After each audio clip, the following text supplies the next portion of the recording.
Тұлпардың тұяғына тас батпайды, сырыңды дұшпан айтып дос сақтайды. Қалың жұртқа экраннан сәлем бердім, ақын қалай сәлемнен қашқақтайды. Ұйқы беріп қайғалып жүргеннен соң президент халықты ойлап қасқақпайды. Әлі де көпшілік жұрт басын қосса кетуі мүмкін деді шасқап қайғы. Соны ойлаған қалалық мәдениет онлайн айтыс жасаудан бас тартпайды.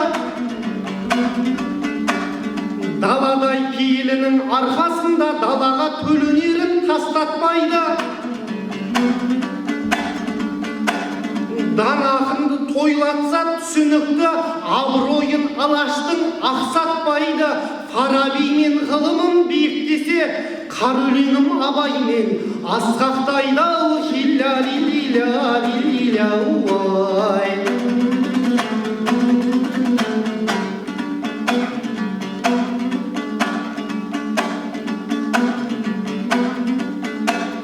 Сөзінің мағына көп астарында бұл секең баланады дос бауырға. Мен сізді бала күннен білуші едім, уақыт зулап өтіпті-ау қасқағымда. Бір алладан басқаның бәрі өзгереді дегенін ұлабайдың растадың да. 20 жаста жүйрікке айналып ең дүбірлі додаларға қосқанында. Содан кейін айтысқа көрінбедің, қадамды енді алға басқаныңда. Себебі той қуалап кетіп едің, қысыр сөзге құмар болып жас шағыңда. Қазіргі кез той мүлде болмай тұр ғой, карантин аяғыңа тосқауыл ма? Сол себепті бұл жерге кеп тұрмедың, тіліңмен бас жаруға, тас жаруға. Ендеше құрметпенен кезек бердім, Әділбеков дейтұғын хастарыңға. Құйрықты жұлдыз құсап бір көрініп жоқ боп кеткен айтыстың аспанында. Хилля-лилля-лилля-уай.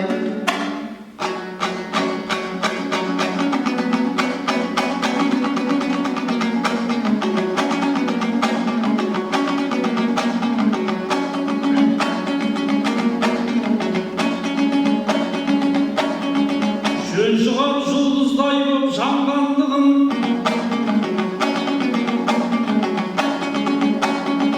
орындалып қалар ма арман бүгін. Мұхаммеджан жырларын төгіп жатыр, жырымда жоқ дегендей жалғандығым. Айтыстың аспанынан жоқ болдың деп, неліктен қосқанадың қолдан дінім. Дәл қазір қайта карантин бұл.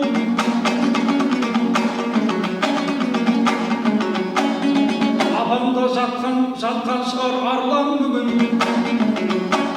Біз түгел халықты ұмытып қалғандай ғой, соңғы айтыстың қай кезде болғандығын айқай.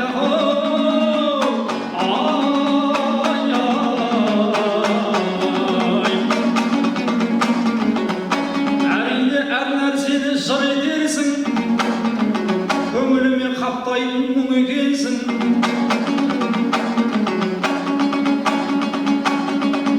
Той қуалап кетті деп сөге көрме, сыртыңнан сын айтатынның бір екенсің. Той дегенің халықтың қазынасы,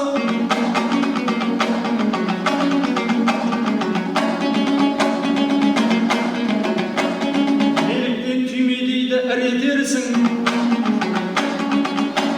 Дәл қазір тойлар тоқтап қалған кезде, осы жағын қазбалайтын қу екенсің. Мана менен той сұрап жүруші едің, әрине ақша тауып күн етерсің. Ағаңыздың аспанын бұлт жапқанда аяқтан шалатуын інекесің айқаяқы.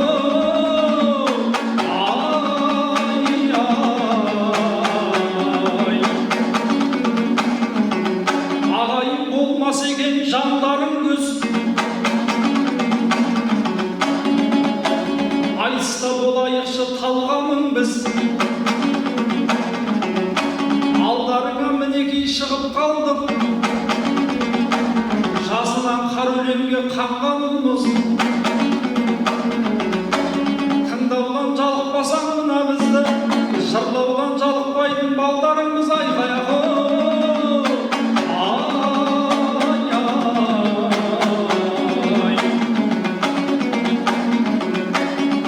Жырларым жүрегімді жылындырсын,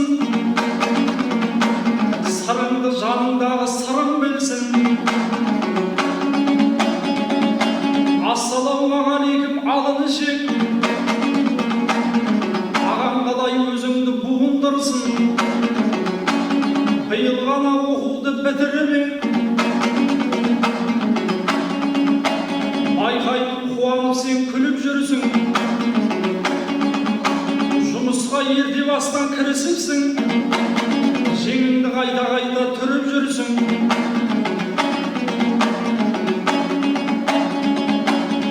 Методист болғаныңыз құтты болсын.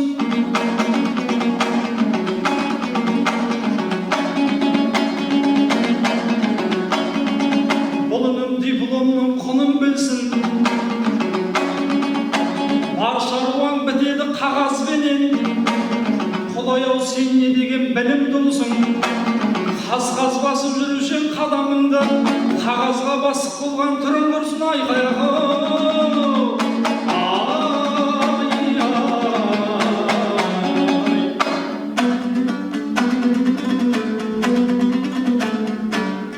Бұл сырым бай секілді паңданады, топқа түссе тоқтамай толғанады.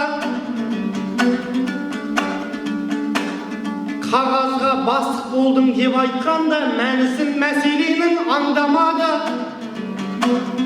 Жұмысқа ерте кірсем не болыпты білмейтін секілдісің жөн жобаны. Ендеше мен өткенге үңілейін, жырларым әрмен қарай жалғанады. 21 жаста абай болыс болып шығыста тұлғатанған зор бағалы. Сондықтан мені сәте кінәлама, қызмет етіп таңғалсам хан қараны. Бабасы салып кеткен даңғыл жолды баласы айып болмас. Жалғаған ау хилля-лилля-лилля-ой.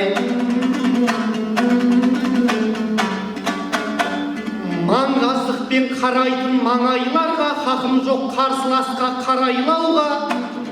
Сен айтпасаң абайды мен айтайын, ақтаңымыз алдыдан арайлауда. Ел білсін деп бес асыл бес дұшпанды абай атам шақырған абайлауға. Соған амал етуден қиын бар ма, соны айта салудан оңай бар ма? Өмірден өз өтсе де дана ақынның сөздерін қайталаймыз талайларға. Және де үлгі болар әр қатар, көріп беріп тұрады сан ойларға. Сен де кірпіш дүниеге қаланғын деп жазамыз білім берген сарайларға. Біріңді қазақ, біріңді дос көрейік, шытынап кеткен кезде шарайнаңда. Деп бітімге келтіреміз қос қазақтың, бір-біріне көздері алайғанда. Алланың өзі де рас, сөзі де рас деп уағызын бастайды талай молда. Болмасаң да ұқсап бақ деп баланы, талпындырып саламыз оңай жолға. Сондықтан абай менен қазақ бірге, өнеге алсақ шығамыз талай далға. Абай ұмыт болмайды, қазақ барда, қазақ ұмыт болмайды. Абай барда хилля-лилля-лилля-ой. Көшті бастап жүреді атаналға, арттағы жол көрсетіп боталарға. Абайымда қазаққа жол көрсетіп, ізгілік ізі қалған сахарамда. Бірақ та бұл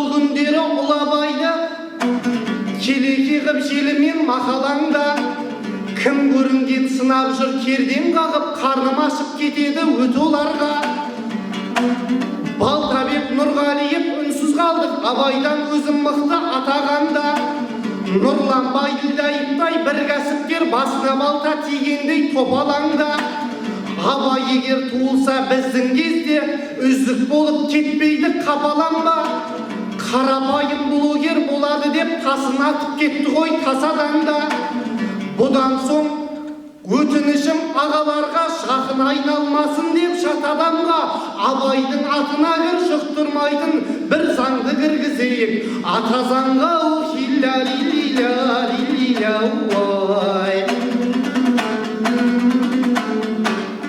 Тартысуға туғанда табанды сәт жайлауға отырмайын шағамды сап тақырыпты осылай мен жырладым қазақ қар өлеңге маман құсап Аллаға Абай жайлы сіз не дейсіз көсіліп жырлаңызшы шаманды сап көп созбай өзіңізге кезек бердім көсіліп бір шапқайсыз шаманды сап әйтпесе қатуланып қарап отсыз қарынымды жаратын қабан құсап 42 000 теңгеге үміттеніп соңында ала алмаған адам құсап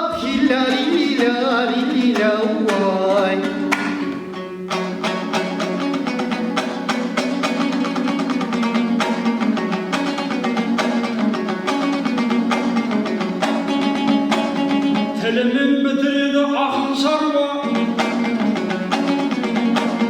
аламанда қалмасын атым шаңда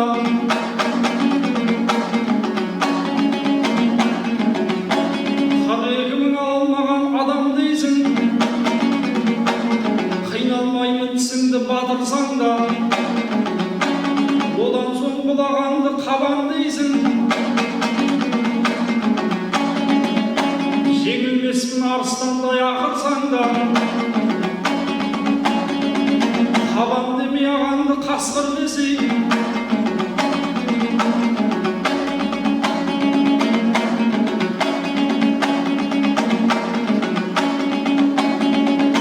шаңда қалып қоймас еді атың сонда түктемей ақ тұрмыз ғой мына бізде түйе құсап дүңкиіп отырсаң да айқай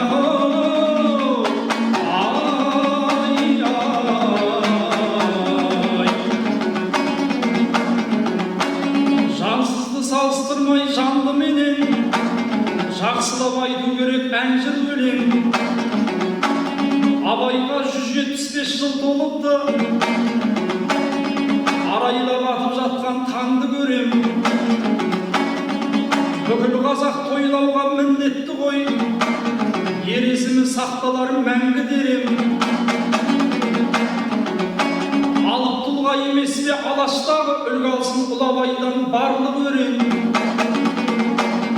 қара сөзін сіңірсек бойымызға алшақтайтын едік бос әңгімеден Абай жолы жарық жол адамзатқа сақтауды үйрететін ардың емен өз-өзін тану керек өз-өзін тану үшін қазақтарын Абайды тану керек алдыменен айқай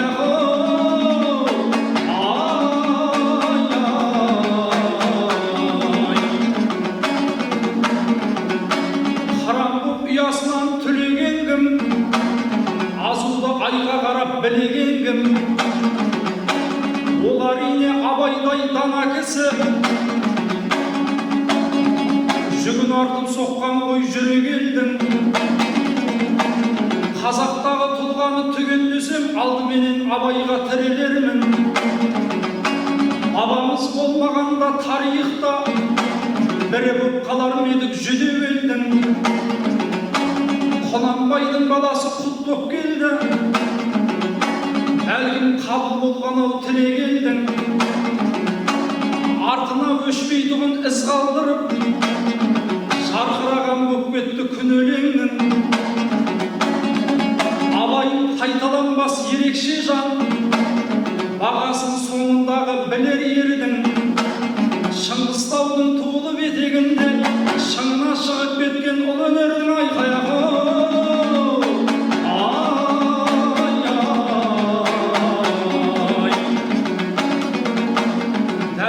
айтылмаған жырғамасын, алашым құлақ тұрып тыңдағасын.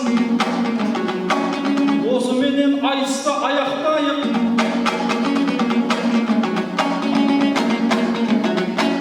Басымызды қай жаққа бұрмаласын. Халқымызға бір құдай жар болса екен.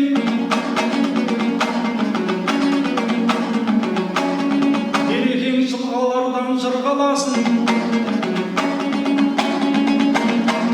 Мешіттерде жамағат намаз оқып, бесіктерде сәбилер іңгәласын айқай-ақ.